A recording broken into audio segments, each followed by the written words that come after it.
Here we go. All right. What's going on? You got it. Welcome to the ship here on KOKC Radio, Sports Radio HNWHB, as well as ESPN Kansas City. We're live with day 5 of Radio Row here in Los Angeles, California at the Convention Center. And with me, we have the one and only Mr. See, I got to call him Mr. because, see, I know where he's from and I know about that life. Mr. Adam Pac-Man Jones, how you doing, sir? I'm doing good, man. Thanks for having me. Man, so what brings you to Radio Row? I mean, I know what brings you to Los Angeles, but what brings you to Radio Row? I have a podcast with Believe in the Bengals with Solomon Wilcox and myself. Around here soaking up some energy, talking a lot of football, giving my thoughts on the game and promoting the podcast. What's been your best experience thus far? I mean, and how many of these have you done? How many radio rows have you done in your career? This is my third radio row.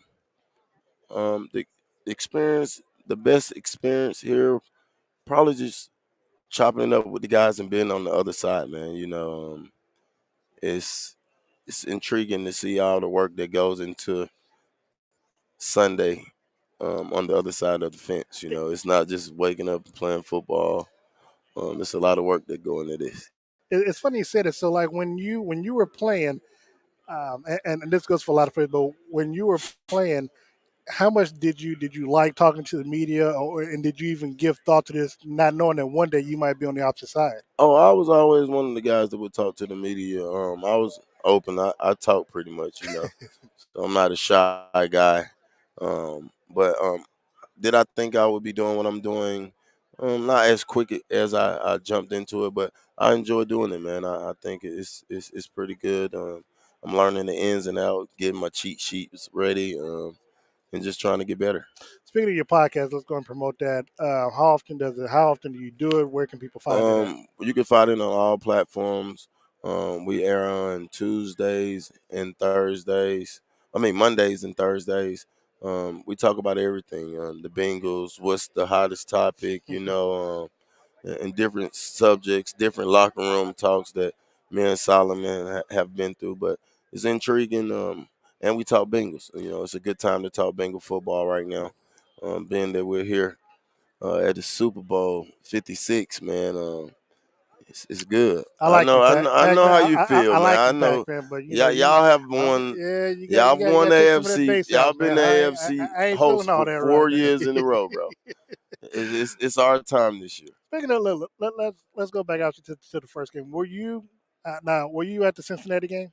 Yeah. Okay, so I was at that. I was at that one, and obviously the championship game. So, what did you take away from the first game that that you saw when they came back and beat Kansas City, when they faced them off in the AFC Championship game, that you felt like, even though being down 21-3, they could still come back and make it to this big dance? Just Joe, man. When you got a quarterback like that, the same way you guys think over in Kansas City, y'all think that the game is never over.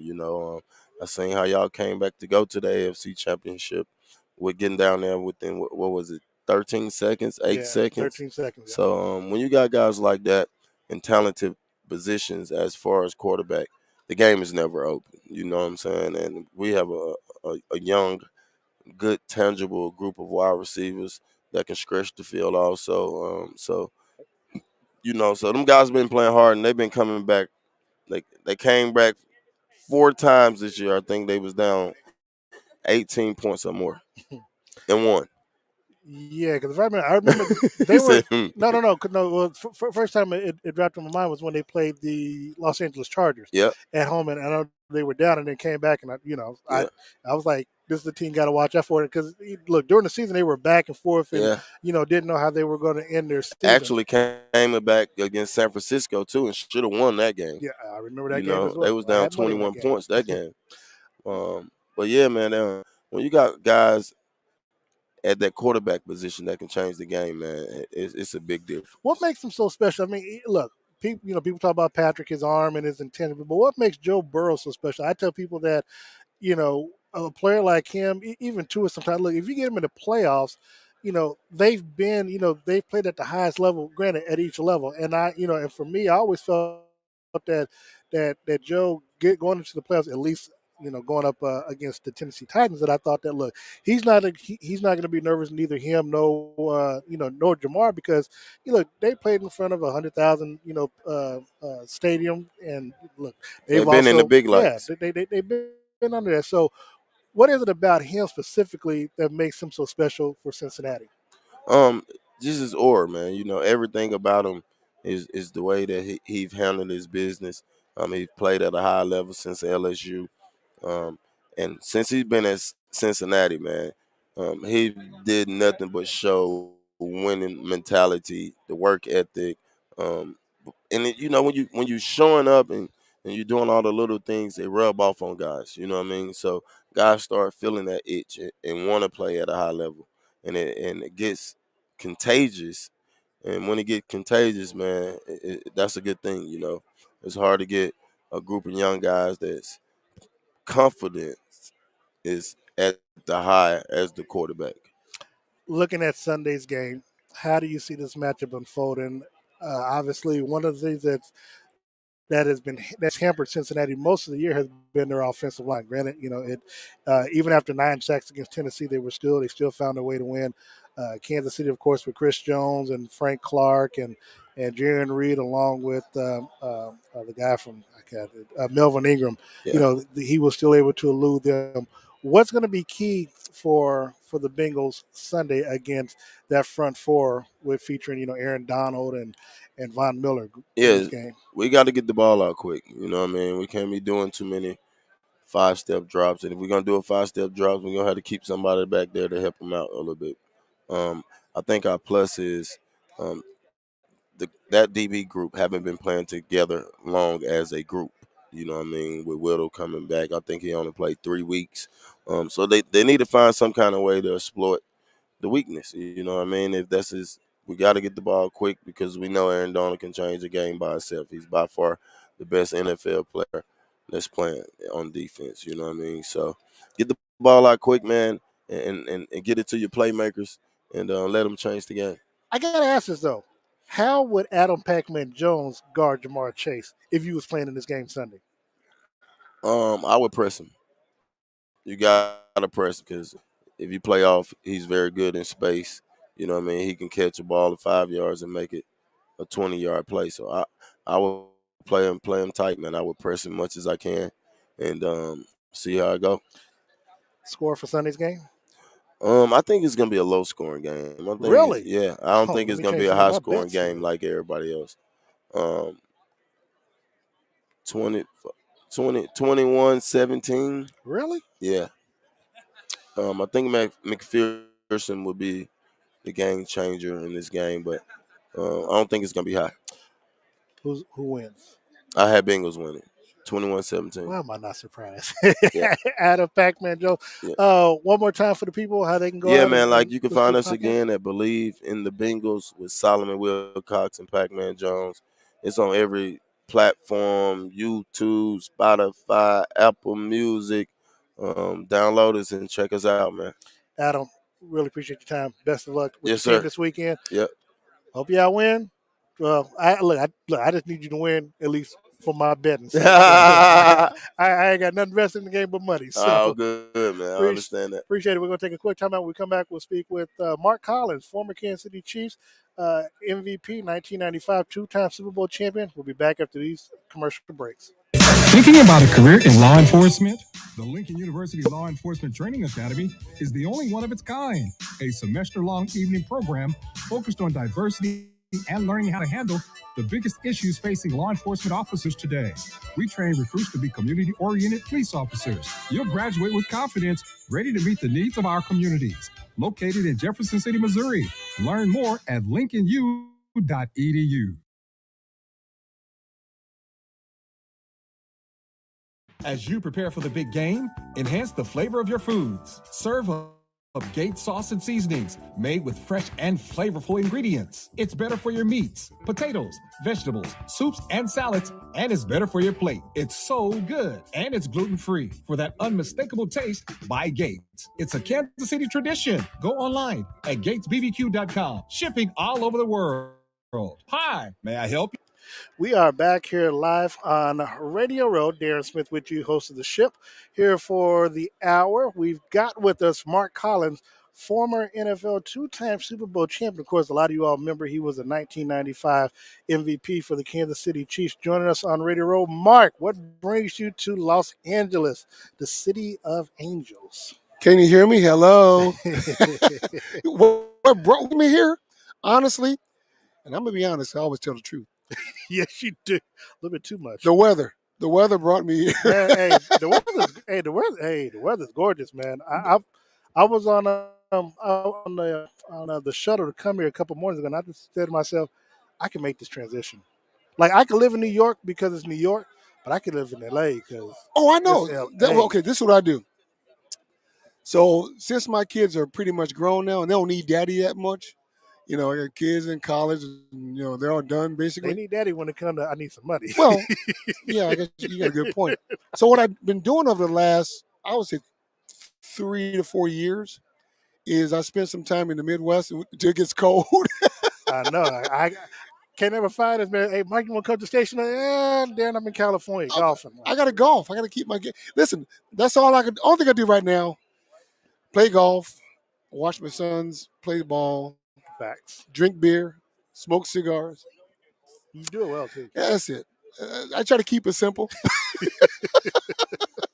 Look, man, let's get into the nuts and bolts stuff. I want to get your thoughts 2021 Chiefs NFL season. I know Chiefs fans, people like myself who cover the team, disappointed that they didn't make it here for the third year in a row. Your thoughts on this past season? Well, they had a great season. I mean, it was a tale of 3 seasons: the good, the bad, and the ugly.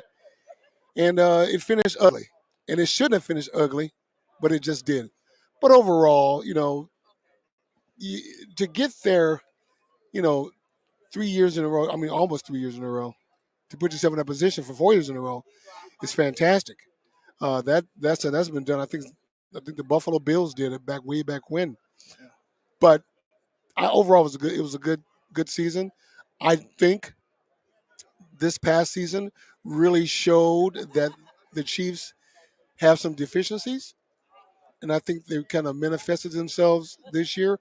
One of them, I'll call it to the forefront, adjusting in the second half. They couldn't do it when they really needed to do it. Or they didn't do it. They didn't do it. They couldn't do it.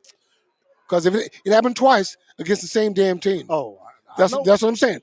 So that tells me you can't do it. Especially the adjustment is they're dropping 8 and you can't run the ball.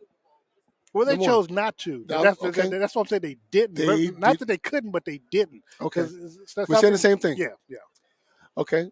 That being said, so as far as players, I think they're set with players. Yeah, you got to shore up the secondary. You got to make some adjustments salary cap wise, stuff like that. But overall, I think the future's bright. Like I said, this season just showed some of the deficiencies that they got to fix, they got to address, and they got to learn to do it. And another one, number 2, I said this early in the year, and I said it last year. Sometimes the Chiefs tend to get a little greedy, a little bit too fancy, a little bit too cute. Sometimes old-time football works. You got the ball on the 5-yard line, just run the ball 3 times up the middle, off tackle. Stop trying to be dipsy-doodle, flippity-floppity, being all cute. It looks good on highlight films, but when it don't work, guess what happens? You're at home watching the Super Bowl when you should be there. So look, I'm with you 1,000%. Again, for me, the biggest takeaway that I saw, especially in that game against the Bengals, you got down there to the 2-yard line. You had under 2 minutes to go. You run the ball on first down, but for whatever reason, instead of continuing to try to run the football and get the punch the ball into the end zone, at least if you get stopped at the 1-yard line, the clock is still going. Let them burn all their time, which they ended up doing. But what you do, you throw back and pass twice and you get sacked. I don't know. Again, I'm trying to figure out why you're doing that. So just run the football into the end zone. Trying to get too cute. That's my point. Run the ball 3 times, just a touchdown. That's 4 down territory. Well, that's what I'm saying. That's what I'm feeling. Come on. But we're not having this discussion. We're talking about 2 out of 3 Super Bowls. Yeah. So I mean, let's look at the bigger picture. I like where the Chiefs are because, and it's going to sound simplistic.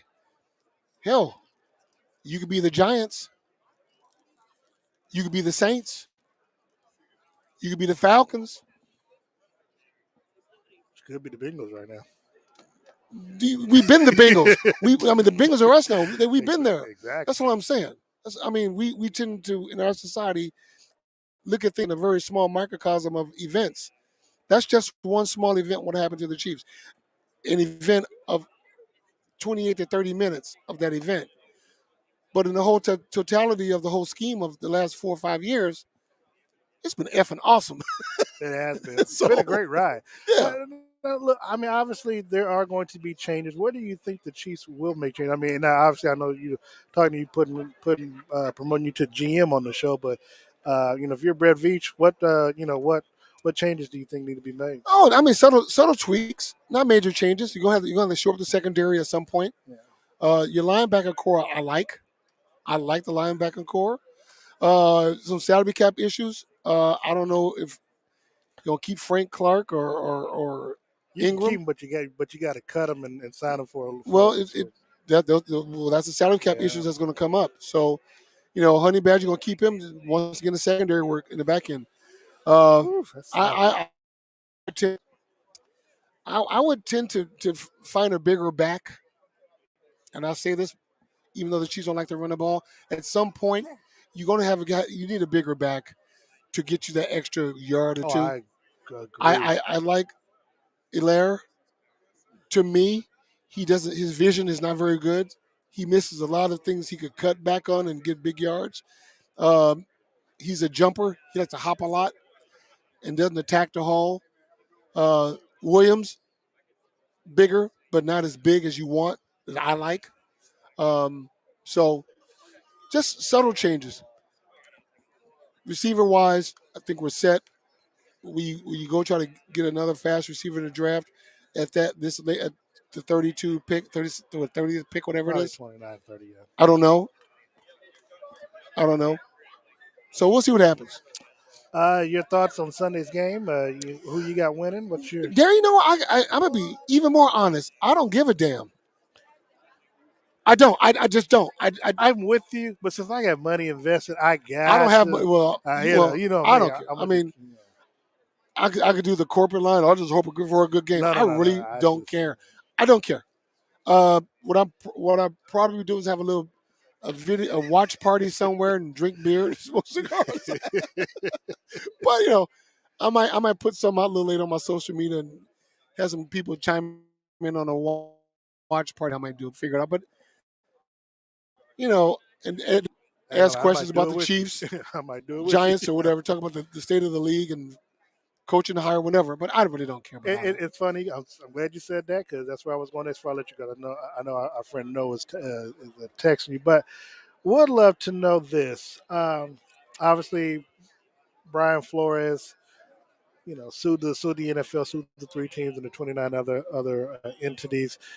The NFL, not more than 2 hours later, said it was without merit. Roger Goodell met with the media this week, trying to clean it up a little bit. Of course, he released, the NFL released a press release on that Saturday. Well, I guess it went to the owners and got made public. But your thoughts on that? Well, it's sports is a small microcosm of life. I said this before. And in life, sports should reflect what's going on in life and vice versa. And it does. If you have a majority of the owners of a team, they're predominantly white, well, you're going to get what's from that. Is it fair? No. But it is what it is. Quite conversely, I don't understand this one. If the majority of the country is white, 68, 70%, why are the minority 12% black or incarcerated? You would think it'd just be the other way around, right? Right. But it isn't.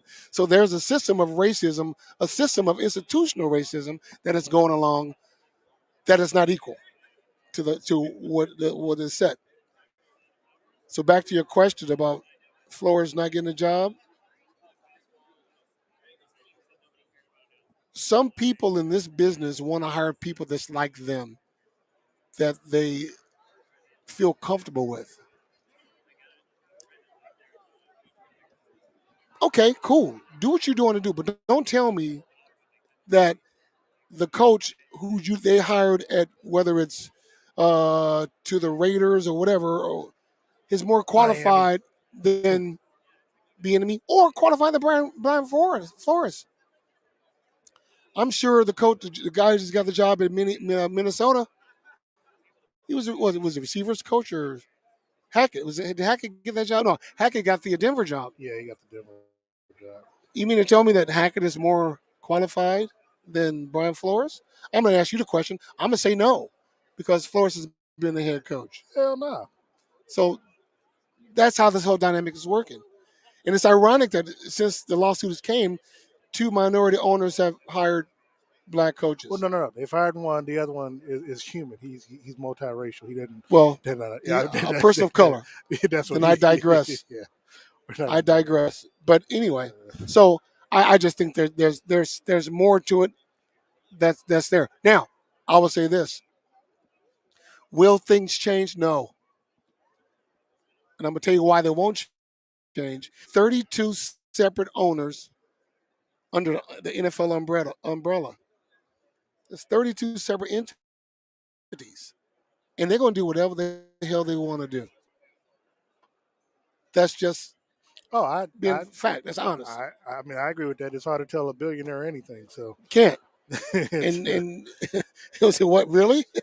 But the only thing that would constitute change is if Congress got involved and decided they would take their taxes, because if you remember before the Rooney Rule only came about. People forget this. Only came about when Johnny Cochran threatened to put out a class action lawsuit against the NFL. I mean, and that forced him to what we now know as the Rooney Rule. So to me, that's the only thing that would really move and sway and get them to do something. But to make them tax exempt, to take their tax exempt status away, I think that has been done before. Done already. No, it's been threatened. I know it's been threatened, but no, it hadn't been. But even with that, the tax exempt only comes from is on the NFL umbrella. Each other entity, they still have tax loopholes. I know they do. I'm just saying what people think. No, I hear you. I'm not trying to be argumentative. Oh, no. We're saying the same thing, but I think we're taking different approaches. But no, it's really bad that we have to keep having this conversation. Yeah, it keeps coming up. It's the same thing. And basically the owners are saying, we don't care. We're going to do it the way we want to do it anyway. All right. You're going to do it the way you want to do it anyway. Do the players need to speak out? Well, make a stand. That's to me, that's better. That's better than Congress getting involved.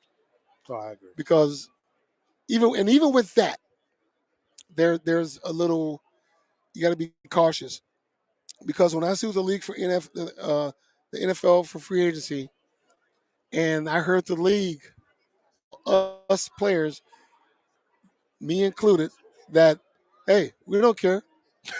we can, and I quote, we can get monkeys to go out there and do what you do, and people will still watch. And they proved that to be true, because a week later they brought in the replacement players, and fans still watched.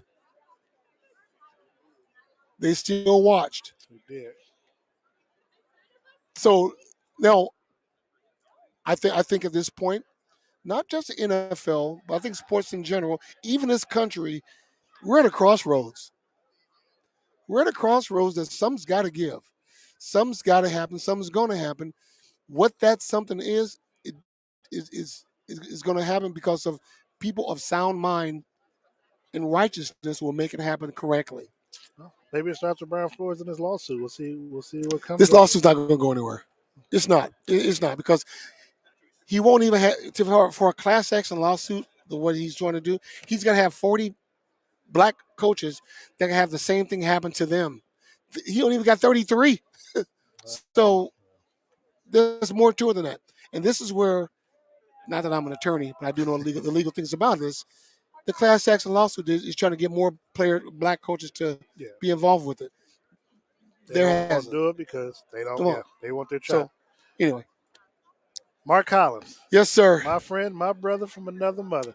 Oh, speaking of mothers, hi, Mama, because I know she's hi, watching. Mama. If I don't give her a shout out, she will. Oh my God, love you, Mama. Just make sure you have my corn cakes when I get home. Mark Collins, former 2-time Super Bowl champion, and of course, former 1995 MVP of the Kansas City Chiefs. Thank you so much for joining us. All right, brother. I'll see you. All right, we're gonna be back after this timeout.